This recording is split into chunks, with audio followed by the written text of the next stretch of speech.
Tamam, başına indirdiğimiz zaman ondan sonra bak.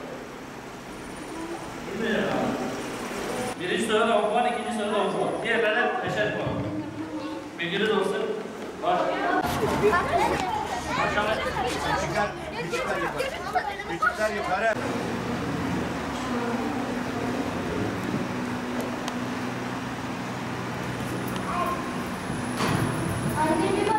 Yaz Kur'an kursları olduğu için çok memnunuz. Ailece ve komşularımız da çok mutlu. Çocuklarımızın her sene yaz Kur'an kursuna göndermeye ilgiyle ve başarıyla gönderiyoruz.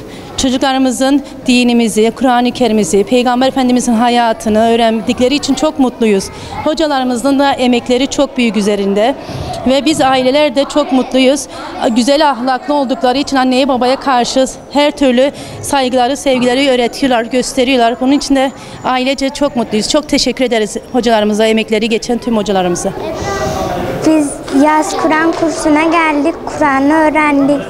Arkadaşlarımızla iyi geçinmeyi öğrendik. Dini bilgileri öğrendik. Hz. Muhammed'in hayatını öğrendik. Büyüklere saygılı olmayı, küçüklere saygılı olmayı öğrendik. Bugün de sınavımızda olduk dini konulardan. Hocalarıma teşekkür ederim. Hocalarımız bize çok güzel eğitim verdiler. Kur'an'ı çok güzel bir şekilde öğrendik.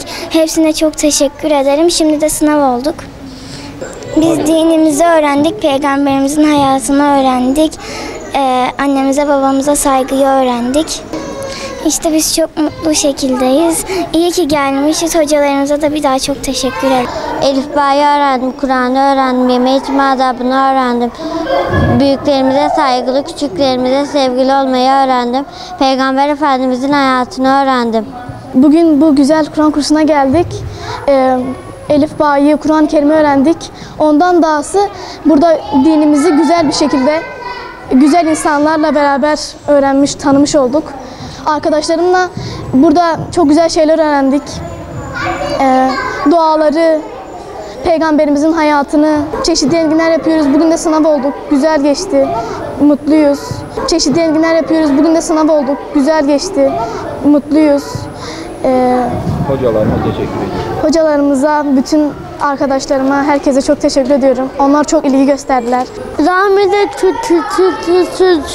Tulağını öğrendim. Peygamberlerin ismini öğrendim. Abdest almayı öğrendim. Dua okumayı öğrendim.